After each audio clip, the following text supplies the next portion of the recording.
Isang araw, isang santo, may maligayang pagdating sa channel na nagbibigay pugay sa mga lalaki at babae na nagmarka sa kasaysayan ng simbahan sa buong panahon. Ngayon, Oktubre Part, ipinagdiriwang natin si San Francisco ng Assisi. Kamusta? Si San Francisco ng Assisi ay isa sa mga pinakapipitagang santo sa kasaysayan ng simbahang Katoliko. So may pinanganak noong 1181 sa Assisi, Italia, sa isang mayamang pamilya. Nagkaroon siya ng malayang kabataan. Ngunit sa edad na 25, nakaranas siya ng malalim na pagbabalik loob sa espiritualidad na nagbago ng kanyang buhay. Iwinaksi niya ang kanyang kayamanan upang mamuhay sa kahirapan at debosyon sa Diyos. Itinatag niya ang orden ng mga Pransiskano, isang relihiyosong komunidad na nakatuon sa pagiging simple, kahirapan, at paglilingkod sa mga nangangailangan.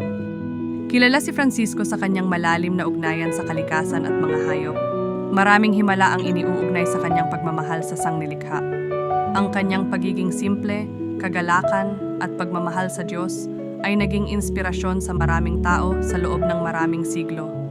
Sherby ay ang patron ng mga hayop at ekolohiya. Narito ang isang panalangin kay San Francisco ng Assisi. Amang Diyos, gawin mo akong kasangkapan ng iyong kapayapaan.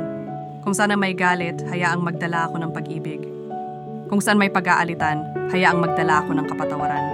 Kung saan may di pagkakaintindihan, hayaang magdala ako ng pagkakaisa. Kung saan may kamalian, hayaang magdala ako ng katotohanan. Kung saan may alinlangan, hayaang magdala ako ng pananampalataya. Kung saan may kawalan ng pag-asa, hayaang magdala ako ng pag-asa. Kung saan may kadiliman, hayaang magdala ako ng liwanag. Kung saan may kalungkutan, hayaang magdala ako ng kagalakan. O mahal na guro, gawin mong hangarin ko na higit ang magbigay ng kaaliwan kaysa makatanggap ng kaaliwan, ang umunawa kaysa maunawaan, ang magmahal kaysa mahalin. Sapagkat sa pagbibigay tayo'y tumatanggap, sa pagpapatawad tayo'y pinatatawad, at sa kamatayan tayo'y isinisilang sa buhay na walang hanggan. Amen. San Francisco ng Assisi, ipanalangin mo kami. Amen. May iba pang mga santo na ipinagdiriwang ngayong araw. Ipakikilala namin sila sa aming mga susunod na video. Maligayang pagdiriwang sa lahat ng ipinanganak ngayong araw